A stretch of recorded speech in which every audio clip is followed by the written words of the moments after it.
Hey guys, welcome back to my Learn JavaScript series. In this one I got a request from someone asking about for loops and to talk a little bit more about them. So in this one we're going to create a new function and we're just going to call this our for loop just to make it simple.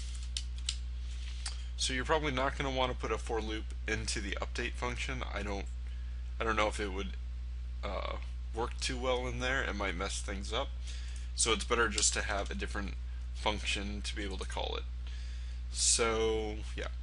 So to create a for loop, basics are for, and then we can do whatever variable we want, but we'll just do x equals 0.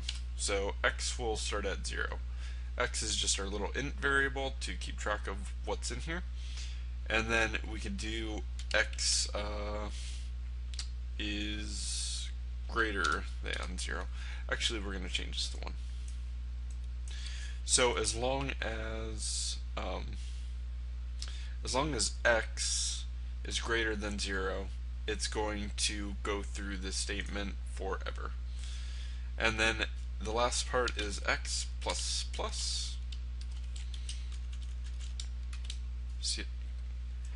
So pretty much, yeah, we create a variable for x, which is equal to 1, so this is pretty much an int. X is greater than 0, so if x,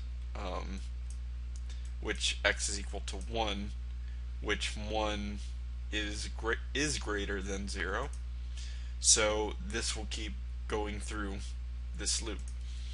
So this is nice if you're trying to use timers or something like that. You're trying to call something. If you're making an array and it's placing stuff in certain areas, this is nice to have as well. If you're trying to spawn an object every couple seconds, this is nice. So if you use something like yield wait for seconds like we've been using and 1. So what this does is, okay, it checks x is equal to 1, x is greater than 0, yes it is, so we are going to add to x. So once this goes through, x is now equal to 2. So it'll go into here, it'll wait a second, it'll call whatever you want to call. We'll just call this code. So you put your code in here, maybe you want to spawn something, and after it spawns something, it'll go back up here and check if it's still going or not. Now there's another thing you can do. You can say, trying to think here, if x is less than, and we can change this to something like 5. And we could change this back to 0 if we wanted. So okay, here's another example. Okay, we called this function. So we're going to grab this function and put it in our start. So start is like when the game starts up. It'll call both these. So it'll call this loop. If it's set to less than 5, so x is at 0, and each time it adds by 1. So this will go add by 1, so this will be 1, go through 2, 3, 4, 5, then it'll stop. It'll stop calling this code, it'll move on, and it'll forget this function altogether until it is called again. So once it was called at the beginning, it calls this, it runs through this like 5 times, and then it stops. And if it gets called again, it'll run through this 5 times.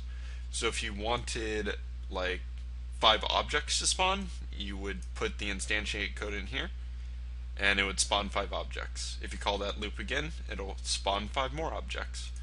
So that's pretty much what for loops do. They'll keep going through until x is equal to that number. And once it's up to that number, it'll reset itself back to 0. So when it gets called again, it'll go back up to 5. So it's just counting up. So that's pretty much the basics of for loops. Hopefully you understand. If you have any more questions, leave it in the comments. Hopefully the person who asked this understands it a little bit better, and anybody else who was wondering what for loops are for. I have covered this in other tutorials, but now there's a tutorial dedicated to exactly what they are.